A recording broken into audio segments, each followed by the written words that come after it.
Hey, so you're wondering what to do here in North Idaho in the springtime? But before we go any further, this entire podcast is sponsored by my new mustache. My wife doesn't like it. She saw it the first day and she walked out and she went, "Oh my God." And so that inspired me to keep it. She actually took a video of me because I was chasing a butterfly. I had one eating my house the other day. I did not hey, but for the record, they're endangered or protected. I did not shoot it.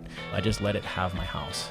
That was right before I tore the house down. So, full disclosure, springtime is my least favorite season up here. You monster. 100%. Really? It's my least favorite season.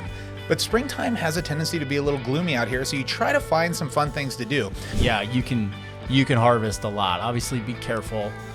Read some books. Use an app to identify stuff. Don't do anything dumb. I knew a guy that died from ingesting mushrooms. Take a bite, see what happens. That's what they did in the old days. It's the worst. That's how they learned it, right? Number one tip that I have for you, if you're going to fly fish, you're going to come up here, hunt, anything like that, check your ego. There are so many good people up here that know stuff. They are so supportive and they will help you, and you will learn a lot more if you just listen. A lot of people think they know how to do it. You're in a new area, you're coming up here, you're moving up here, vacationing. Go talk to those people because they will give you a ton of information so you can have a great time and be successful.